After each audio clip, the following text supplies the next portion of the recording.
Good morning, everyone. Jakey Bakey first on the mic. How's it going there? Great day. I got my working stiffs on. Got my training shirt on. It's 11 a.m. training today. Come join me. It's on networking, and it's all the facets of networking that you may not have thought of, and some intricate tricks and other skills that are necessary to build your network, which is and can be your net worth. Anyway, 11 a.m. today. If you miss it, you can always go to the playbook and get those downloaded, or YouTube. You can catch all of the free trainings I do. You can get free books, free coaching, all of that on Fridays, free guides, exercises. All you got to do is email me, david@dmeltzer.com, or you can register 949-298-2905. Text me. And those are the two places you can get your free books, free guides, free training, all of that. I'll pin the two places to reach me, david@dmeltzer.com, 949-298-2905. I love Fridays. I love every day, actually. It's a blessed day, as my friend Samir would say. I am blessed. Tessa Green, you should tell all your friends to wake up and join us here. Thank you for joining us. There's always, you could tell who the Ivy Leaguers are, right, Nick? They have a little lanyap, a little bit extra, willing to go the empty mile. They walk the walk, and they're every day, like Nick. Good to see you as well. Very, very excited about today. Looking to see my friend from Nobu might be joining us, Michael Chin. My favorite restaurant. I got Tillman Fertitta, who wrote the foreword to my book, Landry's and Mastro's and Nobu, all the great dining experiences, which I'm sure are feeling the challenges of being shut down or limited in the number of tables that they could have. Excellent. Thank you. Let's see. We got questions coming in. Welcome, welcome. Jen, here we go. What's the best way to ask someone who's in their network? I'm not sure what that means, but I love the obsequious questions from my team. It's like, let's give no thought and just give just the most rudimentary question that what's the best way to ask someone who's in their network? Ask them what, right? Do you know anyone that could help me? I'm assuming that's what he means. So only the finest here on Team Meltzer. There you go. Why not? Ask one question if you're going to ask a question. Do you know anyone that can help me? Assume that everyone's a sponsor of yours, that they're there to help you, or they know someone to help you. On average, everyone has about 1,000 people. There we go. My friends from Nobu are here. He is from Nobu, Miami Beach, and elsewhere. My favorite restaurant. Let's see here. Where are we getting in our connectivity? Welcome, Michael Chen, to our IG Live this morning. There we go. We're connecting. There is the internet. Hey, Michael. Hey, good morning. How are you? I'm doing wonderful. I got a little view of paradise behind me. It's about to rain, so I moved inside for a little bit. Don't know how Miami weather's going to be. You never know, but I certainly am excited to speak with you. Nobu being one of my favorite brands and obviously favorite restaurants. I have had more great experiences there for celebrations and date night with my wife. I've actually flown to Vegas just to go to Nobu and back before they opened in Newport Beach. That's wonderful. But, it's interesting because there's so many different dynamics within the restaurant industry right now, the hospitality industry. And I was curious if you could give us a little background on the high-end hospitality side of things, how, we've heard about the franchises that, have 7,000, Chipotles out there. But I was wondering how, my favorite restaurant's doing and what type of adjustments you've made.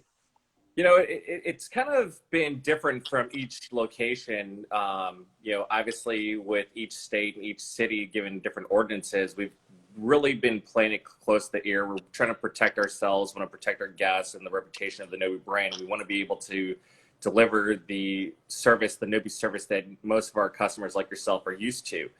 We would go into scenarios and get ready to ramp up to open the restaurant and have it looking outstanding. And then something like California would say, we're going to shut down indoor dining.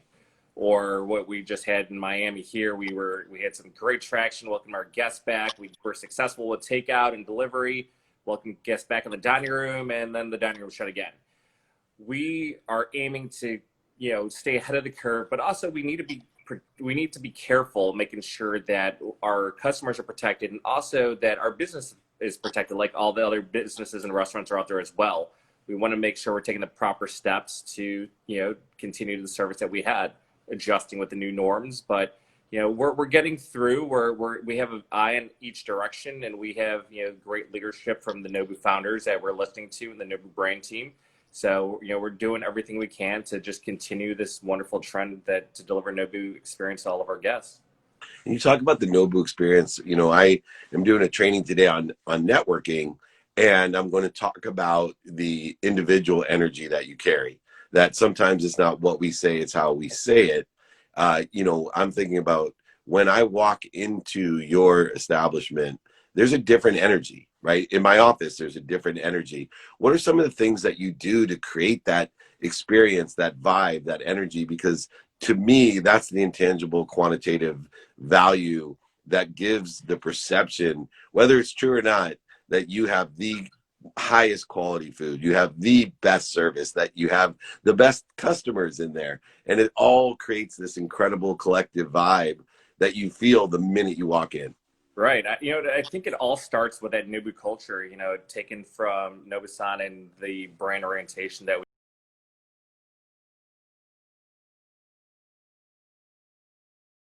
we pre-shifts every single day, going through our proper communication side. We bring that energy every single day. We know that this is an experience for some individuals, that people have looked forward to this. We want to deliver on each and every single experience that we have, whether it's your first time, whether it's your fifth time that week. We want to make sure that the energy is going to be there because it's memorable. People come to Nobu for the views, the food, to socialize with their friends, their colleagues, to entertain. I think just like in everything in business, in order to create a new energy and a new environment, you don't want to go somewhere and not get not receive the delivery of what we do. So we go in every day with high expectations on ourselves. We go from the trainer to the busser to the sushi chef to the prep. Every person in the Nobu family, we would make sure that we continue that same energy from front to back. And as you know, I do a lot with entrepreneurs, with business people, executives. And I always, between Mastro's and Nobu, which are two completely different experiences, but both to me have that highest vibration, this highest frequency. And, I saw one of the most famous PR people, Kathy Cardenas, is on here, Donovan McNabb, and everybody works with her, Danica Patrick. And she's like, I love it, right? And what I'm thinking in my head is people don't realize the quantitative value. There's a little bit more of an expense to go to Nobu than other establishments, or Mastro's for that matter. But, when you're talking about the idea of that at the highest level, the people who carry the highest frequency, when I'm taking an executive, a billionaire, and I'm inviting them somewhere, it's such a, safe, easy, guaranteed stable experience that when I tell that person, hey man, come meet me at Nobu, no matter how much money they've made in their life, how successful they are, from the celebrities, athletes, entertainers, and billionaires that I hang out with, everybody gets excited, right? Not because of the expense of what Nobu costs, but because it's that experience that all of a sudden there's an excitement that's the same as going to a playoff game or the Masters or something else. And I really want to hone in on that for entrepreneurs, that it may be a little bit of an investment to take somebody to Nobu, but the return on investment, right? To take someone is, my great PR person's there, to have someone like that going, oh yeah, let's all meet, Danica for our meeting at Nobu, or right. Donovan McNabb at Nobu, or, Dave McCourt at Nobu, and know reliably that you have upped your frequency by using the frequency that you built. How, do you see your establishment as a business development tool more than just a restaurant? I think a lot of it is, when individuals come into the restaurant, we remove the labels. Everyone we treat as a VIP, whether you are a businessman, woman, successful actor, celebrity, or, just with your family having dinner, we remove the labels. It goes to the hospitality basics. We're people serving people.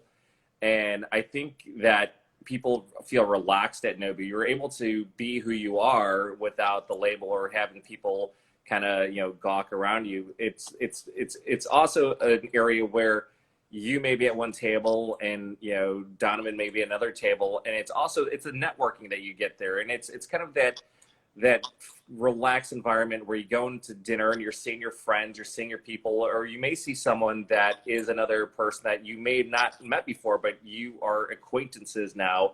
And, such as, my encounter with Kathy, we, met in Nobu, and, had a great relationship from there as far as partners in business and such. You develop these relationships, and it goes down to how you care about the individuals, how you treat the individuals, how, like you said, the comfort that we give and we want to provide to these individuals, because they know they're going to get the best food, they're going to get the most outstanding service each and every single time. It's those undefined moments that you're getting when you come to Nobu, where you feel comfortable, where you feel that you are one, and just to get to enjoy that time period. Because right now we're busy people. We need that relaxing moment where we can decompress, where you can kind of turn the lights off and just enjoy yourselves. And that's what we're trying to provide to everybody. I've raised my children so screwed up that, for me, the big excitement when I was a kid was my mom buying 2 large French fries at McDonald's, pouring them into a bowl, and letting my 4 brothers and 1 sister share them, which built a habit of eating fast because I wanted to make sure I got as much as I could. My kids, I asked them for a special treat, and they're like, "Oh, let's go to Nobu." Nothing like taking a 10-year-old to Nobu who powers through, some tataki beef or something. I'm like, whoa, slow it down. Those are not French fries. Right. Anyway, moving forward, I have broken down what's happening, as you have suggested, the instability and the regionalization of how things can happen and spin on a dime, which can affect, an establishment like yours. So I've kind of broken it down to kind of vaccine, pre-vaccine and post-vaccine. Obviously, post-vaccine, I think things will go back to normal. A normal meaning that we'll have stability and we'll be able to make good business decisions that will last a longer time. Right now, how are you making business decisions knowing that, in any one of your locations tomorrow, you could have to flip your entire business upside down and only have a table out front for people to pick up sushi? Yeah, we've adjusted, and I think we've forecasted and said we've seen the worst of it. We've seen all of our operations close. We've seen just operating a takeout on a limited basis and what that is. I think that was kind of the baseline, and we hope that's going to be the baseline and kind of progressively move up and develop new operation standards from that side. Places like Chicago where we're limited to 25% capacity. Where the demand is, where we get phone calls every single day, the booking window is filled for the entire month.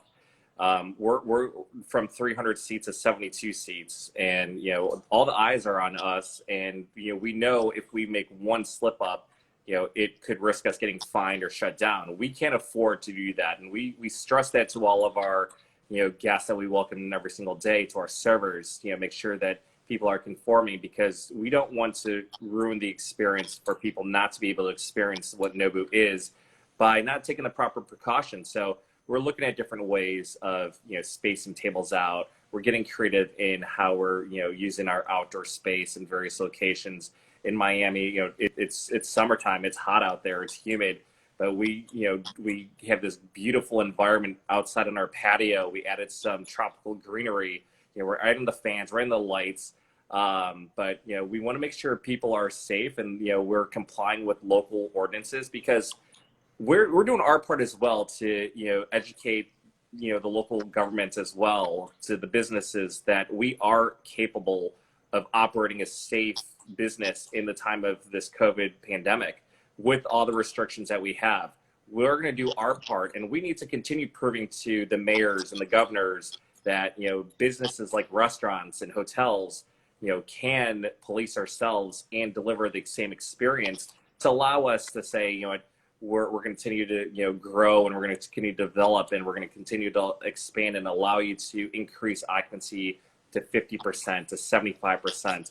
whatever that number may be, and again, we're going to be cautious as well, because we're not just protecting the guests and our employees, but we're also protecting the brand, because if anything did happen, you've seen all these businesses that are not in operation anymore, but we need to do our part to show that we can operate the way we have it. And I think the guests are getting used to it as well. But the food is amazing, and the service is still going to be amazing with the mask on and with sanitation and sanitizers everywhere. So we're continuing to learn, and we have to continue to evolve. And I think that's what business has been, is how well you adapt, how well you evolve, how well you stay ahead of the curve, and kind of become not the new norm, but how you become the new operating standard for us.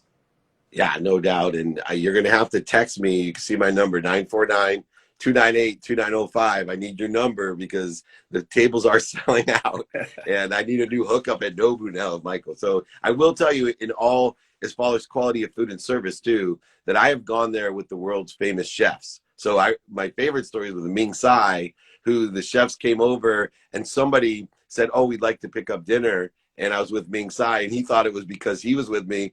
But meanwhile, they were like, "Yeah, we're huge Dave Meltzer's fans." So I shoved it. I shoved it in Ming's face right there in front of the chefs at Nobu. Were like, "Who is this other guy?" They all knew who Ming was, and they've been there with Moonin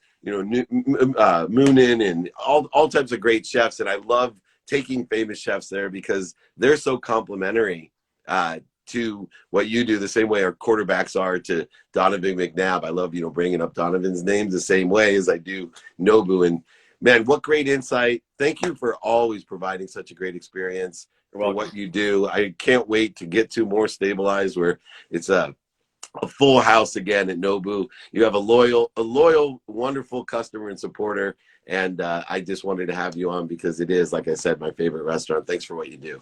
Thank you, Dave. Thanks for having me. It's been a pleasure.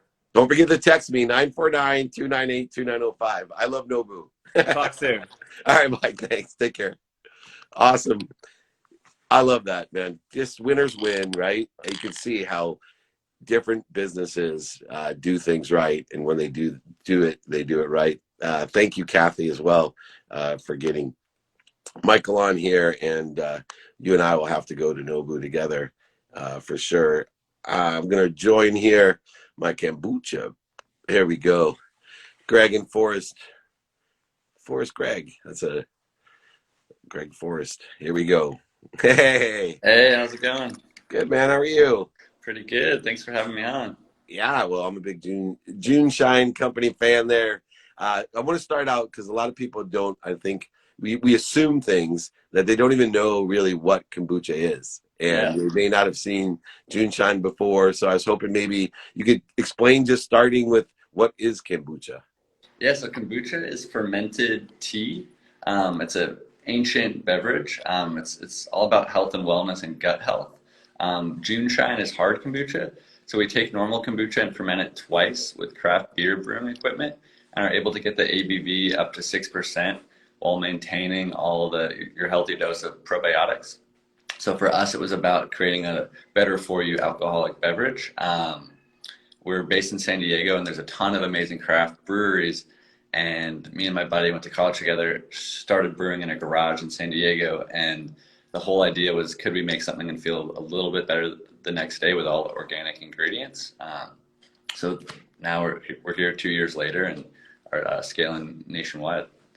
That's why I always loved Jägermeister. It was one of those things. I felt better in the morning. I had a neuroscientist on my office hours, and we were talking about how the gut and the mind are so closely related. Mm-hmm. So it's no accident that what you're doing makes you feel better, actually. Obviously, moderation in all things, drink responsibly. You can't overdrink anything. You overdrink water, you're going to die. Most people don't even realize that. But gut health, and they're finding more and more, is so related to our mind and our heart in our entire perspective. And being, in fact, in the Eastern culture, they have something called the Meng Ming, which is, they believe, like, your whole source of everything is in your gut and right below your navel there. And so it's really interesting. How did it's so in San Diego, obviously, they have an IPA culture. They have a craft beer Yep. culture. I grew up there myself. Oh, Still have a nice. home in South. I have a home in South Mission still, which Oh, nice. you know, I went to college love it at down there. And there's great entrepreneurs, by the way. Did you go to San Diego State I by went chance? to USD and lived in South Mission for 3 years. And Ah, actually, right on. co-founder Greg, I lived with him in South Mission for like over 3 years. Yeah, it's a cool USD or SDSU spot for sure, and Yeah. UCSD. But as a young entrepreneur, it's so interesting because a lot of people would take the perspective, brewing in their garage is so kind of cliche, right? Yeah. It's just like, Yeah. yeah, that's the San Diego South Mission guys. They're like, yeah, they're trying to build their own, Yeah. stone brewery or whatever Yeah. it may be. How do you take that mass type of cliche, hey, we're entrepreneurs doing this, and turn it into a successful company? Where do you see the differences between the people who just talk the talk and like you and others I've met that really walk the walk and can take an idea to market? Yeah, so when we started, we saw there was over almost 200 craft breweries in San Diego, and there's only one hard kombucha brewery. And we saw what non-alc kombucha was doing, and we saw what non-alc seltzer did, and then what hard seltzer did, and we saw the same trend with non-alc kombucha, and we're like, hard kombucha, we think is going to take that same trajectory. So my co-founder was actually, after USD, went and worked on Wall Street at an investment bank. So he went and learned how to scale businesses, fund businesses. I got a kind of my master's through photography and video and marketing, and learned how to storytell. And we felt like combined, we could create something that's truly different. But for us, it was all about creating a different product with the same characteristics that people in San Diego love. But again, I mean, there's 200 people making the same types of IPAs, hazy IPAs, and people just wanted something different. We opened up a tasting room with a totally different type of interior design, and it was the world's first hard kombucha bar. We put our product in 16-ounce cans when everything else was in big glass bottles. And I think just those few points of differentiation. There also aren't a lot of female-friendly breweries in San Diego, but our core demographic is 65% female. And I think they were craving something when guys were going out to, whether it's Stone or Ballast or all these amazing breweries, they wanted somewhere to go as well, and that kind of became our niche. But now we've got an amazing customer base that's pretty gender neutral, but I think those small points of differentiation allowed us to stand out in a market that was pretty crowded. Yeah, and working with so many different companies for all those years, one of my biggest partners was Sydney Frank there in San Diego early on, and that's probably why I'm a big Jaeger fan.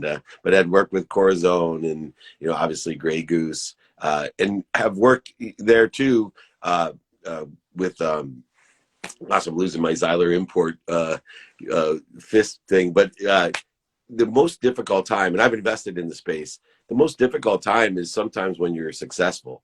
What makes it the distribution, the marketing and dollars needed because of the regionalization. When you get into the alcohol space, becomes difficult, and I see a lot of successful local companies expand, and that's their downfall because they haven't structured the business correctly. They haven't funded the business correctly. They've grown too fast.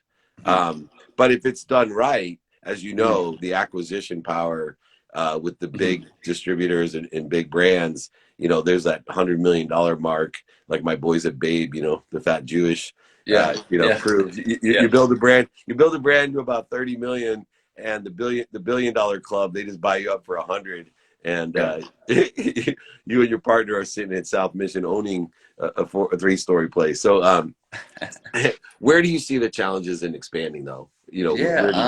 I think you hit the nail on the head with how do you expand while not growing too fast. And we really want to own each market that we enter. So instead of going a mile wide and an inch deep, we're trying to go a mile deep and an inch wide in all these markets. But that being said, we also see an Angry Orchard size opportunity here. There's not a lot of alcohol categories where there isn't a clear leader. And you look at seltzer and you have White Claw Truly. You look at cider, you have Angry Orchard that owns over 50% of the category. And we believe we have the best tasting product, the best team, the best brand in the space.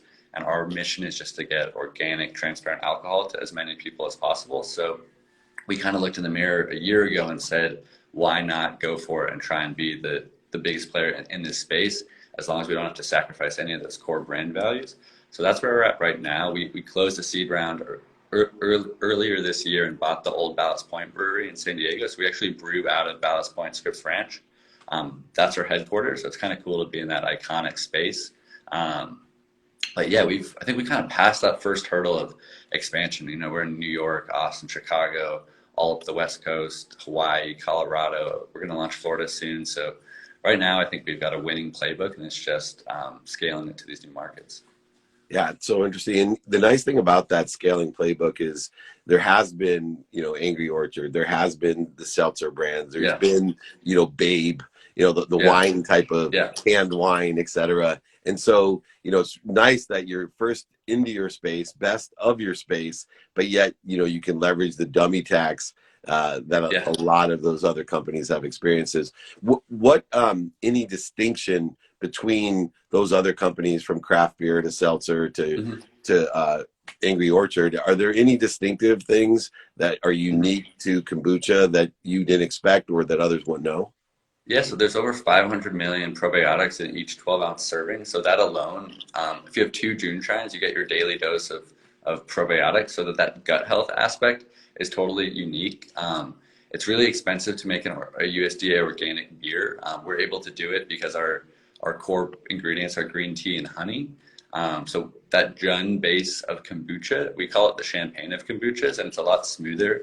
If you have a GT's or a Health Aid, which most people have had, it has that kind of apple cider vinegary bite to it. You won't taste any of that in our product. It's very smooth. So while it is fermented, we've tried to make a very approachable kombucha while staying true to the product. So I think those 2 things alone make it unique. And then finally, we just started our e-commerce business. So you can actually order June Shine online and have it delivered to your door in under 2 hours in San Diego, LA, SF, and New York. And there's this brand that we're working with called Ojai. They're a new Amazon competitor. And essentially, we have smart micro warehouses in these different cities. And you can literally go on our Shopify app and have cold June Shine 24-pack on your door in under 2 hours. And I think given that we built our brand kind of online on social media, we're able to leverage that audience and converge straight to our customer acquisition channel is just kind of unprecedented in the alcohol space, because most people, you have to go through wholesale distribution, which still is the majority of our business. But we see this online DTC channel, especially with COVID, as being our best kind of way to grow the brand and support our wholesalers. So. All right. Okay. Last question. Most importantly, because I've been in the space for so long, been a taste tester for so long of so many great brands. The most important question, as you know, is when you have a unique offering like this with alcohol, that it has its own distinctive buzz. So what's the distinctive buzz with that is caused by the natural honey, the probiotics? I'm sure it's different buzz than like Jaeger or tequila or something. Yeah. It's really light. I think we say it's kind of like you're drinking sunshine, and you get this floaty feeling, more like a champagne buzz than you would like a liquor buzz or a beer buzz. And a lot of people, will have 2 or 3 and that's it. They won't feel anything the next day, and they get that buzz that they're looking for, but you don't have any of the heaviness associated with a craft beer or like a shot of liquor or even wine. I'll get a headache, but with this product, it's so clean, and I really do believe in what's going on in your gut. So I think it's like that amazing champagne floaty buzz feeling without any of those negative side effects. I finally got my daughter to comment. See, that must have been a good question. See, I was like, hey, I finally got her attention. I asked something that she was interested in. That's awesome. My daughter was on there. Anyway, Jeff Fenster, by the way, another San Diego Everbowl franchisee entrepreneur that I've coached for years, and has expanded his business, as you know, locally and within the Petco Stadium, because obviously they have huge exposure in the craft beer, IPA. Love to see in the lineup when the season gets started and we're able to get back into stadiums and arenas as well, because it sounds like a great drink for a ball game, and I'll be all over it. We were supposed to be with the Padres this year, and then obviously COVID shut things down, but hopefully we'll be the official kombucha of the Padres next year. So yeah, hopefully it'll be the official kombucha of the NFL, MLB, NBA, everybody. So it sounds like you're onto it, man. If you need any help, you let me know. June Shine, where can they find juneshine.com? Is that juneshine.com, and just go to our store locator, and we're in big chains like Ralph's, Kroger, Whole Foods, Target, so pretty easy. Well, I'll be drinking it this weekend, man. I appreciate you. Thank you so much for joining me. Thanks. Bye. Take care. All right. Another great entrepreneur from San Diego. Not that I'm biased, right, Jeffrey? Jeffrey Fenster. Good morning. San Diego great native and entrepreneur since he's been about 5 years old. He's one of those kids selling lemonade on the corner. Very, very motivated. Welcome, welcome. All right, we're having a good day here. Let me take one quick question, and then I'm going to have James Whitaker on, one of my good friends, Think and Grow Rich's finest. What is the first step to building your personal brand? Quality content, consistent quality content. You got to bring it out there. You got to make sure that you're authentic with what you're about, the strength of your signal, the spectrum of your signal, and the clarity of your message, and then be brave enough to consistently keep on putting it up there, even though the people that love you will be like, dude, that's so much. Remember the billions of people that don't know who you are. All right, James, I see you there, my dear friend.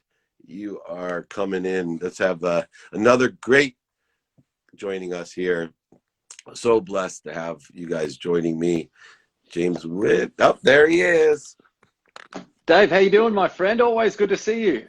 It's so great to see you. Where are you right now? Westchester, so just up the highway from you a little bit. My wife and I bought a house here in September, so just above Playa Vista and close to the beaches. Not that we can use them at the moment, but it's a good part of the world.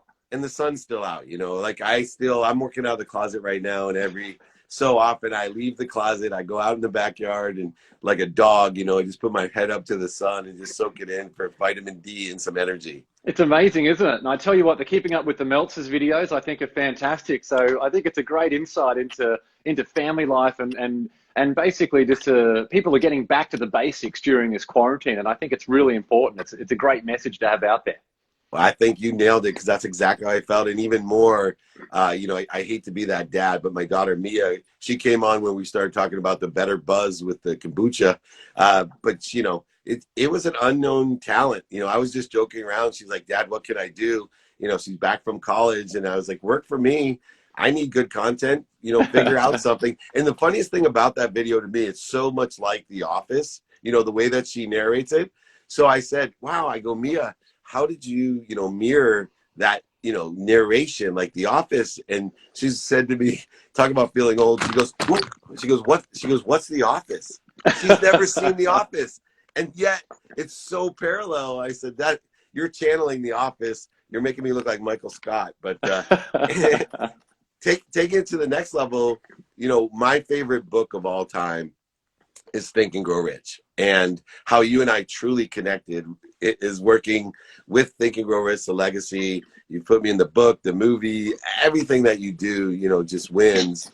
And, you know, for both of us, I read it every day. What do you think it is that makes Think and Grow Rich so special? It stood the test of time, and I think the fact that it's gotten results for people now over more than 80 years, I think is really more important than ever. I mean, it's transcended generations, it's transcended cultures and everything else. It's an absolutely phenomenal book. An interesting point is, as you said, you read it every day. Meltzer and Bob Proctor, all these people notice they don't see something new in the book, they see something new in themselves. It's the life experience that they have to bring to it after repeated readings of the book over time. So whether you read it when you're 20, you're going to be different when you read it when you're 30 and 40 and 50, and I think that's really important. I think that's a great point, because you are in the content business, and the idea of how, you know, we intend everything around us, but even more importantly, we give meaning to everything that we see. And, you know, my kids have been teasing me, you know, and Mia's still on there with the videos. That's one thing, but they tease me about reading the same books, listening to the same podcast again and again, watching the same movies. And I tell them it's because I give meaning to what I see. Therefore, if I have stable data, I can actually quantify the differences of where I'm growing, accelerating, because I think the biggest challenge that we have in acceleration, growth, and expansion, which is the parallel to the universe, is that we don't have the capability of seeing it. And so we lose faith, right? And we lose patience, and we quit on something right before it's about to happen. All lessons, of course, that are in Think and Grow Rich, all lessons that I've learned from even your content, you know, being someone who produces content and is intimately involved in print, all the way through the spectrum of content, right? We're just modifying, amplifying, perpetuating. How do you utilize that concept of projection, of you knowing that the audience gives meaning to what you have?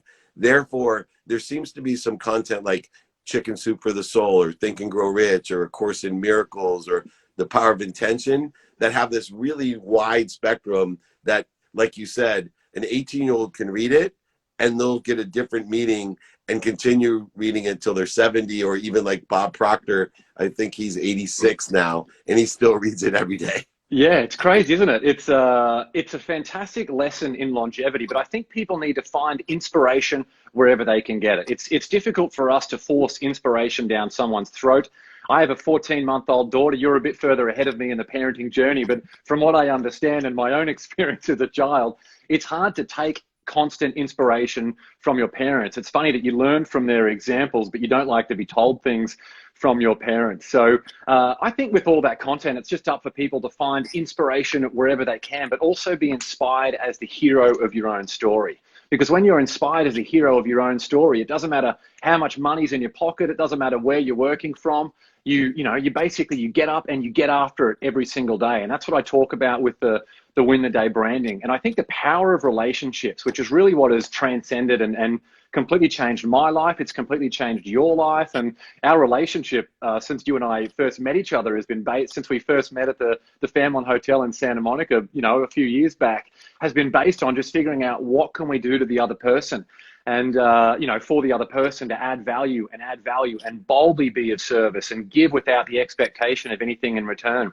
And a book another, which is, The Power of the Mastermind from Think and Grow Rich. And there was a book I read in 2012, which changed my life as well, which was all about relationships. And that was Keith Ferrazzi's Never Eat Alone.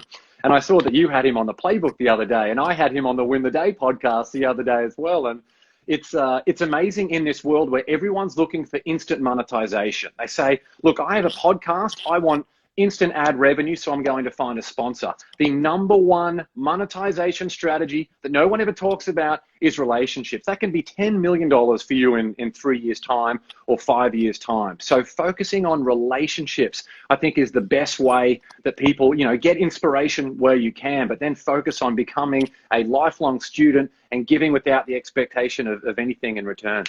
And it's what I love about you, Dave. You talk the talk, but you walk the walk better than anyone I know. And it's why I always love talking to you and always love doing anything that I can for you, because you are the real deal. And I know a lot of people in this country who claim that they're the real deal, and often there's a bit of a different story behind closed doors.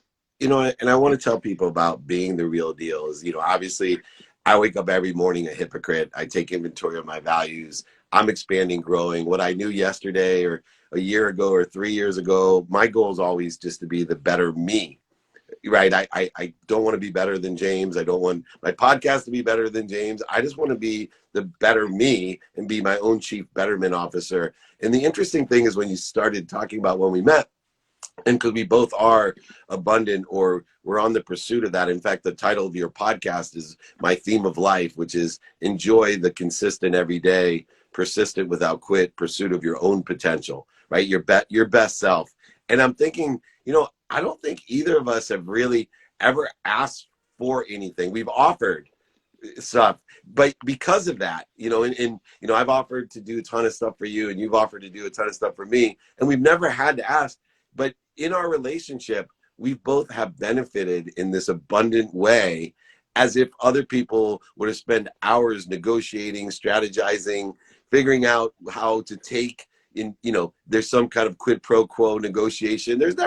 We have done movies, TV, we have done books, we have done live presentations, podcasts together, literally millions of people viewing things that we've done, promoting each other for that benefit of the ideas that we have to be shared.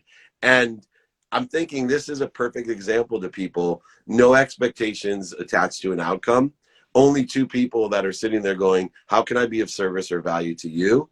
And fulfilling that unconditionally has turned into one of the best relationships for me. And we co-promote each other authentically, because people really know when you sit there and go, hey, you're someone that really does this, or I say that about you, there's no agenda, right? There's no advertising and marketing. And when you bring the quantitative side to it, is thinking long, just trust. It's not giving so you can receive. It's I will receive so I can give more and keep on giving, and it keeps on circulating and creating this flow. For you, you know, your podcast, what do you utilize that platform in a pragmatic way for, beyond just being of service and of value to others? My big thing, I want to help people take ownership of their financial, physical, and mental health. And one of my favorite quotes of all time is from Steve Jobs, when he said, you can never connect the dots looking forward, you can only connect the dots looking back. So people might find themselves in a situation, like especially now during this pandemic, where they feel hopeless, they feel like there's no way forward, they feel like they're trapped in the darkness. But maybe you are in the perfect place right now. Maybe you just need a little bit of inspiration or a little bit of fuel or a bit of motivation to get you to where you need to be at that next level. And that's where I feel like having gratitude is really important. You know, studies from Berkeley and major universities have spoken about how gratitude physiologically changes people and makes us more productive and happier. And a really big part that I talk about on the show is that it doesn't matter what you know, it matters what you do with what you know. So a lot of people are worried about, they say, people like you and me, we might have these fancy degrees, and I don't have any of my degrees up on the wall anywhere because I really don't care about them. I care about the number of lives that I'm changing. I care about the mission that I'm on. I care about being a good husband, a good father, a good son. These are the things that I care about. So a lot of that comes back to resourcefulness around, it doesn't matter what you know, it matters what you do with what you know. It doesn't matter what position you're in right now. It's about figuring out what resources that you have at your disposal that are going to enable you to achieve your mission. So they're the types of things that I like to get across with the Win the Day podcast. With the Win the Day podcast too, and you, one of the things that comes to mind, which is an area that I'm working on to explain to people, is I'm looking for super impatient people that have learned patience. It's an interesting nuance that, you know, I'm looking for these people that must be what they can be. They wake up with that desire to win the day every single day, but yet there's this conflictual nuance of, okay, I want you to be super starving when you wake up every morning, the thirst of life and knowledge and everything in the day. But I know you have that personality. What I also want you to be is super patient and allow it to come at the right way at the perfect time.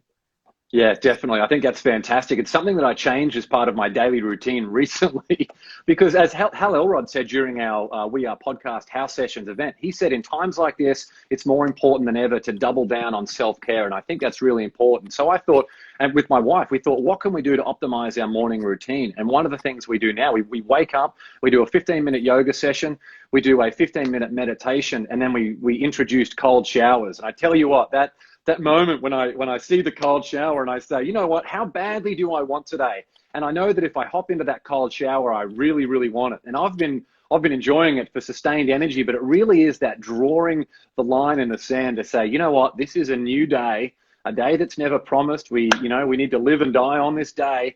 If I'm going to step my foot forward into this cold shower, which I never look forward to doing, that is where I make the decision to win the day, and it will carry me through until I go to sleep.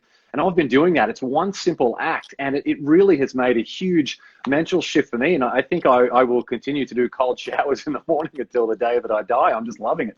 Yeah, I don't love it, but what it does for me, I'm a Wim Hof guy, right? And the Hof method. And I started when I started studying, you know, the Hof method. But, you know, I have this saying that I learned from it, and it's really changed everything I do. It's the first 10 minutes suck.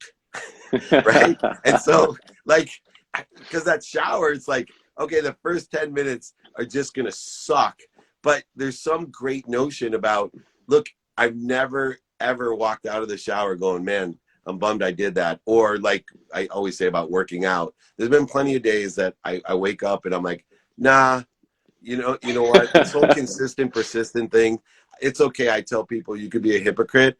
I'm going to tell people that I spend a minimum of an hour a day on my health every day working out, but not today because I just don't feel like it. Yeah. And then I remind myself, nah, first 10 minutes suck, because I've never walked out of a workout going, gosh, I wish I didn't do that. The same way I always say, I never walked away. I started walking away from my plate at dinner halfway through because I don't want to overeat.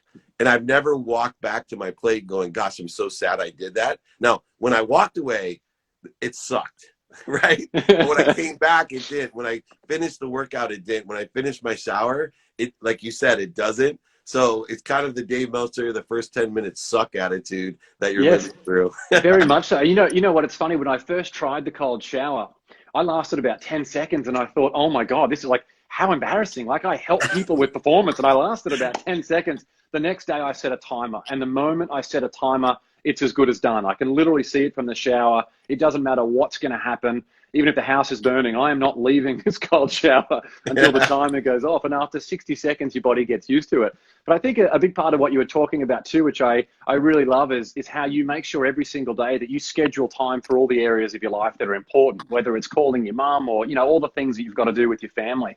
Because not a lot of people know, I actually schedule a calendar note that goes off every 3 or 4 weeks to have an act of kindness for my wife, Jen, because it's just so easy for time to pass without consciously being aware of those things. And people might think, wow, that's funny that you've got to schedule something to be nice to your wife. Well, I try to be nice to her every day, but this is a reminder to be extra nice. Maybe I've got a lot of work going on and it's a nice pattern interrupt to say, hey, you know what? She's the most important thing in my life, because the relationship that I have with my daughter, she's going to grow up with all these characters and values established around how she observes and interprets my relationship with her mum. So I think it's really important to schedule those things and get back to routines, because I see it, you see it, we see so many people who are focused on one level of success. And I guess it's a lesson from your career, which you've spoken about at length too, when if you've got a very full bank account, but other areas of your life are falling down, it's not a great life to be living. Yeah, I know. And I think you nailed it. That 2 minutes a day is worth 2 hours on a Saturday routine for me. And, people think I'm a little bit kooky when I'm like, well, every day I spend a minimum of 30 minutes with my wife, 30 minutes with my 10-year-old, 2 minutes with my teenagers, 1 minute with my mom. They think that's nuts until they do it. And they realize that everything gets better when you honor the most relative things in your life. And what you're doing by the consistent behavior, when you honor the things that you do that are most relative to you, meaning the activities that are most relative, the people that are most relative, the podcasts that are most relative, when you honor those with your attention and intention, because that's what honoring is, then you will get the promotion in the touch of favor or the coincidence that you want in your life. It will fulfill. It's truly what I call the materialization of the imagination. And when we go ahead and put attention and intention every single day, this is an honor. You're honoring. So I'm telling everyone right now, honor what you want. Honor it every day, and the coincidences will come. People will think you're lucky. They will think you're a manifester. They will think you're magic, a wizard. There's all types of things people will think of you. Like, how did that, a phoenix, you fall into a gutter smelling like roses.